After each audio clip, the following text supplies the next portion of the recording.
नमस्कार मित्रों, girl channel में एक बार फिर से स्वागत है। मित्रों, आज हम 64 योग नृत्य के बारे में बहुत ही महत्वपूर्ण जानकारी प्राप्त करेंगे, तो प्रस्तुति को अंत तक जरूर देखें और लाइक करना बिल्कुल भी मत भूलिए। मित्रों, आपने योग शब्द तो कई बार सुना होगा, जैसे कि योग, योगी, योगिनी, सहयोग, संयोग, वियोग इत्यादि। यहाँ पर योग शब्द है जो संस्कृत के युज धातु पर से बना है, जिसका अर्थ होता है जुड़ना। और यह योग शब्द यूनिवर्स के निर्माण से लेकर जीवात्मा के मोक्ष तक एक बहुत ही महत्वपूर्ण शब्द है। बिना योग के इस यूनिवर्स का अस्तित्व संभव ही नहीं है। पुरुष और प्रकृति के योग से ध्वनियां बनती है, ध्वनियों के योग से छंद स्ट्रिंग बनते हैं, छंदों के योग से क्वार्क बनते हैं, क्वार्क के योग से परमाणु बनते हैं, परमाणुओं के योग से अणु बनते हैं, और अणु के योग से पदार्थ बनता है, और पदार्थों के योग से ग्रह बनते हैं, ग्रहों के योग से सौरमंडल बनता है, सौरमंडल के योग से गैलेक्सियां बनती है, गैलेक्सियों के योग से ब्रह्मांड बनता है, और ब्रह्मांड के योग से महाब्रह्मांड बनता है। और यह अनंत प्रक्रिया योग के माध्यम से निर्मित होती है। और इस योग प्रक्रिया के लिए ब्रह्मा ने अपने आप को दो तत्वों में विभाजित किया, एक पुरुष और दूसरा प्रकृति, जिन्हें शिव और शक्ति भी कहा जाता है। सृष्टि में सबसे पहले किसी ने योग किया तो वह थे शिव, जिन्होंने प्रकृति के साथ योग किया, और इसीलिए उन्हें आदियोगी या महायोगी कहा जाता है। और इसी तरह प्रकृति ने भी पुरुष के साथ योग किया तो प्रकृति को योग माया और महामाया कहा जाता है। और इन दोनों तत्वों के योग से 64 पुरुष प्रधान महाभयंकर ध्वनियां उत्पन्न हुई, और दूसरी तरफ 64 प्रकृति प्रधान यानी शक्ति प्रधान ध्वनियां उत्पन्न हुई। पुरुष प्रधान 64 महाभयंकर ध्वनियों को भैरव कहा गया। भय उत्पन्न करने वाला रव यानी ध्वनि, जिसे भैरव कहा जाता है। पुरुष और प्रकृति का योग, जिसे प्रतीकात्मक रूप से डमरू के रूप में दर्शाया जाता है। इस कॉस्मिक डमरू में से 14 बार ध्वनियां उत्पन्न हुई, जिसमें से 7 बार पुरुष प्रधान महाभयंकर ध्वनि तत्व उत्पन्न हुए, तो 7 बार प्रकृति प्रधान योगिनी रूपी ध्वनि तत्व उत्पन्न हुए। और इसीलिए कहा जाता है कि भगवान शिव ने 14 बार डमरू बजाया और इस सृष्टि की रचना हुई। तो मित्रों, सबसे पहले हम जानते हैं कि पुरुष प्रधान यानी शिव प्रधान कौन से 64 ध्वनि तत्व उत्पन्न हुए। पुरुष प्रधान जो महाभयंकर ध्वनि तत्व उत्पन्न हुए, उनके पहले समूह में 8 महाभयंकर ध्वनि तत्व थे। पहले समूह का महाभयंकर ध्वनि तत्व यानी भैरव है, असिता, जिनका रंग सफेद है और उनकी 4 पाहें हैं।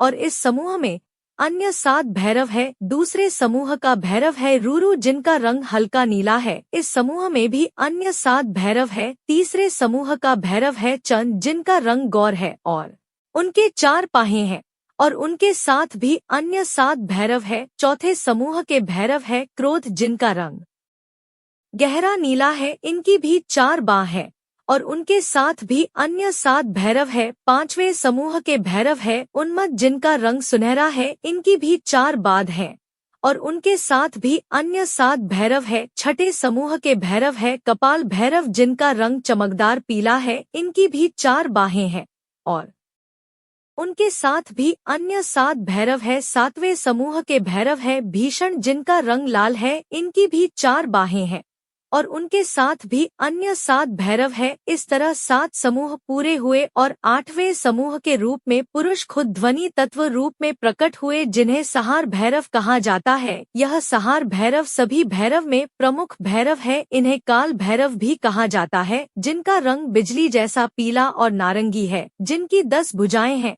हाथ में त्रिशूल, डमरू, शंख, चक्र, तलवार, गदा, कटोरा, खोपड़ी वाली लाठी, पाश और अंकुश है, जो ईशान कोण के स्वामी है। इस समूह में भी अन्य 7 भैरव है। इस तरह मुख्य 8 भैरव के साथ अन्य 7 भैरव मिलाकर कुल 64 भैरव यानी महाभयंकर ध्वनि तत्व उत्पन्न हुए, जिनकी दैविक रूप में भैरव के रूप में पूजा की जाती है। अब मित्रों, आपको यह बात भी ज्ञात होनी चाहिए कि 64 भैरव रूपी ध्वनि तत्व और 64 योगिनी रूपी ध्वनि तत्व एक दूसरे के प्रतिरूप है। जब यह 64 ध्वनि तत्व शिवत्व को प्रकट करते हैं तो वह भैरव है, और जब यह शक्तिवर्धक की है। आज हम उनके दैविक स्वरूप की बात करेंगे। 64 भैरव की तरह इनके भी 7 समूह है, और 8वें समूह के रूप में प्रकृति यानी योग माया खुद ध्वनि तत्व रूप में प्रकट होती है। 64 योगिनियों का पहला समूह है ब्रह्माणी। इस समूह की अधिष्ठात्री योगिनी है देवी ब्रह्माणी और उनके साथ सरस्वती, वायु, वीणा, अतीत वाद्य रूपा, अभ्या और सर्वमंगला नाम की सौम्य योगिनी होती है। इस समूह की 8 सृष्टि के सर्जन कार्य में मूलभूत भूमिका निभाती है। इनकी पूजा से हमारी सृजनात्मक शक्ति विकसित होती है। सौम्य और सात्विक प्रकृति के लोगों के लिए इनकी आराधना सोने में सुगंध मिलाने जैसा कार्य करेंगी। इन योगिनित्य का रंग सफेद है। योगिनित्य के दूसरे समूह का नाम है महेश वरी, जिनमें प्रमुख योगिनी देवी माहेश्वरी है और उनके साथ गौरी, उमा, गंगा, अजिता, यमुना, वायु, लेगा और धूमावती नाम की योगियां होती है। यह भी सौम्य और कल्याणकारी योगिन है। इनका रंग हल्का नीला है। सात्विक लोग इनकी पूजा से शुभ फल और कल्याण प्राप्त करते हैं। योगिनित्य के तीसरे समूह का नाम है कोमारी। इस समूह की प्रमुख माता या योगिनी है देवी कोमारी। ये मोर पर सवारी करती है। इस योगिनी समूह में नर्मदा, योज, कामनी, स्तुति, समप, ज्वालामुखी और आग्नेय योगिनिस से थोड़ी उग्र होती है, लेकिन अधिकांश यह सात्विक प्रकृति में आती है। इनकी पूजा भी सात्विक लोग कर सकते हैं और उनकी पूजा से लोग विजय प्राप्त करते हैं।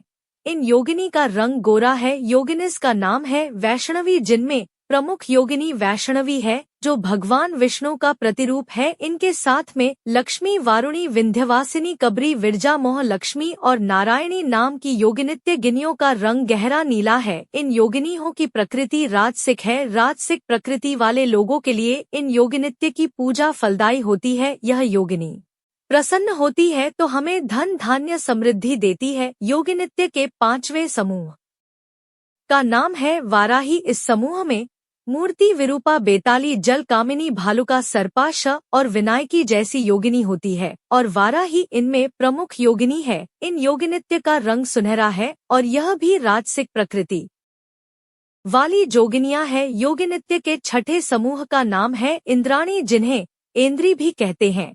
इस समूह में विकट नैनी, करकारी, विद्या, पालिनी, बिरूपा, गांधारी, चंद्रकांति और सूर्यपुत्री जैसी योगिनियां होती है। इन योगिनित्य का रंग चमकदार पीला है। यह योगिनिस और वैभव देती है। इनका स्वभाव भी राजसिक है। योगिनित्य के 7वें समूह का नाम है चामुंडा। चामुंडा इस समूह की अधिष्ठात्री योगिनी है। इस समूह में तारा, पद्मावती, चर्चिका, ककराली, अघोरा, घटवारी और भद्रकाली नाम की योगिन होती है।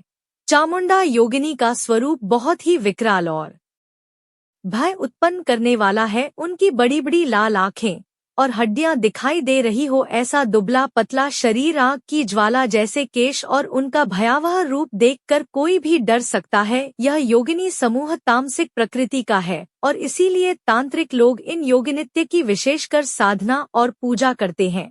विनाशक कार्यों में इन योगिनित्य की मदद ली जाती है। यह की साधना और पूजा में भी विशेष ज्ञान की आवश्यकता होती है। 8वें समूह के रूप में प्रकृति यानी कि महामाया खुद चंडी रूप में प्रकट होती है और इसीलिए 8वें समूह का नाम चंडी है, जिन्हें योग माया, महामाया, दुर्गा, महादेवी आदि शक्ति, जगत जननी जैसे विविध नाम से भी पुकारा जाता है। यह योगिनी 64 योगिनियों में सबसे प्रमुख योगिनी है। ऊपर की सारी योगिनिस यह महामाया 10 भुजाओं वाली योगिनी है। 64 योगिनियों के मंदिर में भी इस योगिनी का स्थान सबके मध्य में होता है। योगिनित्य के इस 8वें समूह में छिन्नमस्तिका, नरसिंही, कामाक्षी, महाकाली, महामाया, टवारा और बहुरूपा नाम की योगिनी यहाँ होती है। यह तामसिक स्वरूप की होती है और बहुत ही उग्र स्वभाव की होती है। कितनी भी बड़ी शक्ति क्यों ना हो, यह योगिनी उसका विनाश कर सकती है और इसीलिए तांत्रिक लोग इन योगिनियों को प्रसन्न करने के लिए सदा ही लालायित रहते हैं।